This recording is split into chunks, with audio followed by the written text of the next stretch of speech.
France hosted Israel and... If you know me, you know that I love a good boycott. I love a good strike. I love any kind of opportunity where you can show the person, that event, that thing, that we're not supporting you no longer. Today there's a soccer game, France versus Israel, and with that came a massive boycott.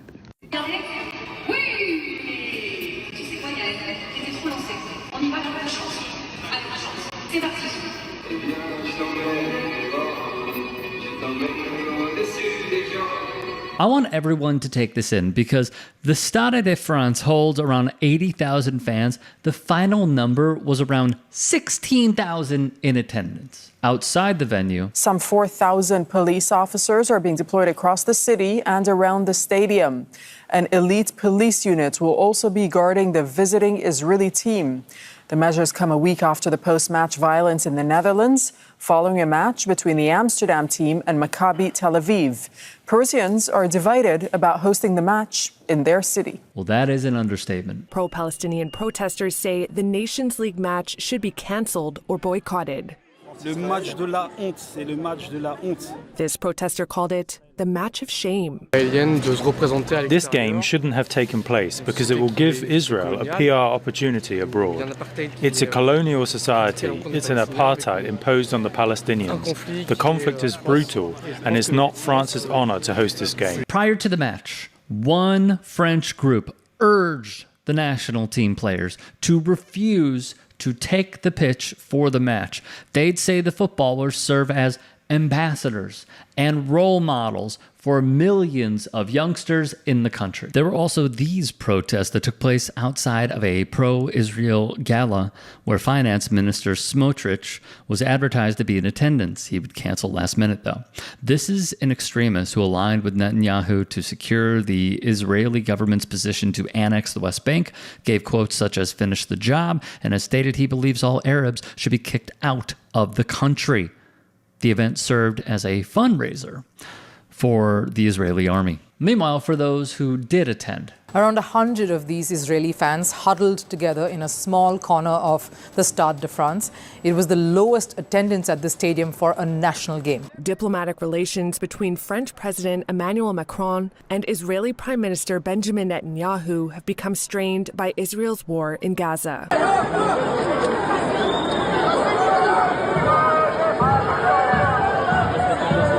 Ils sont pas venus regarder un match, ils savent qu'ils vont perdre le match.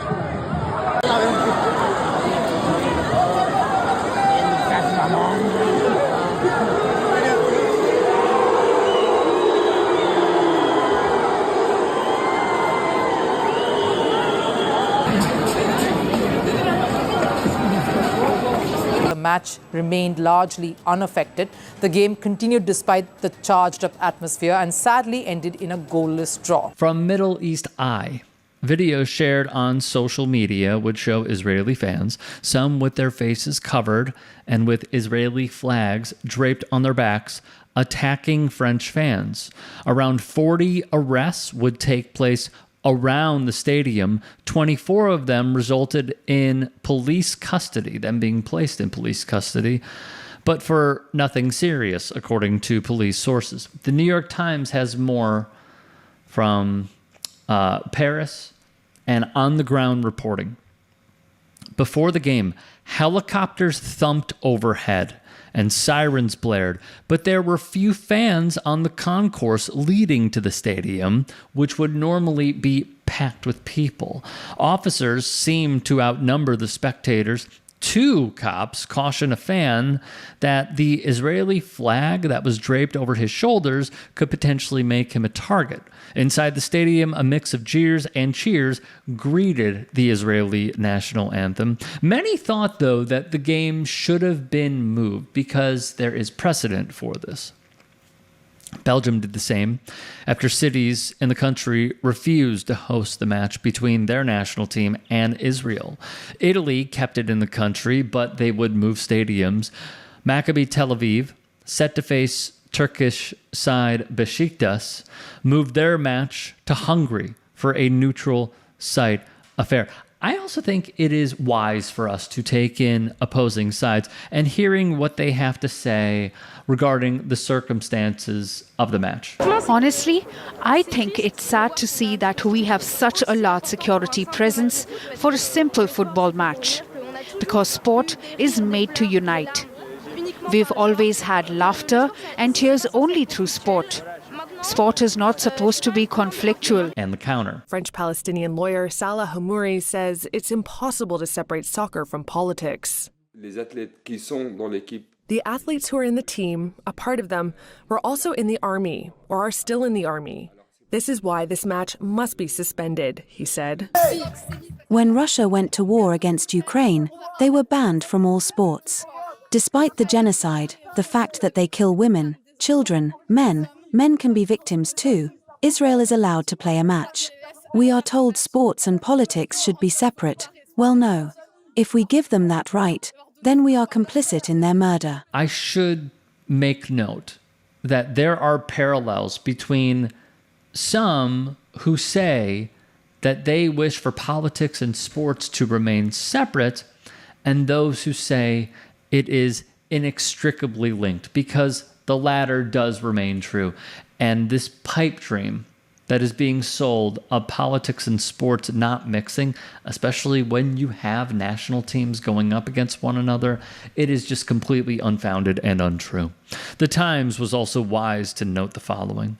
The France-Israel match was bound to stir tension in the capital city of a country that is home to Western Europe's largest populations of Jewish people and Muslims. The polarization created by events in the Middle East is visible in protests and on posters across the city. One 19-year-old student who had joined the protests dubbed the Israel-France bout, quote, the game of shame. He'd say it is being used by the French government to strengthen ties with Israel. How exactly do you feel? Leave a thought in the comments section below. I'll meet you there. If you can and are willing, please become a paid member here at TYT Sports. And or go to tyt.com/join. In addition, you can follow me on Twitter, Instagram, and TikTok. Appreciate it. Have a great day.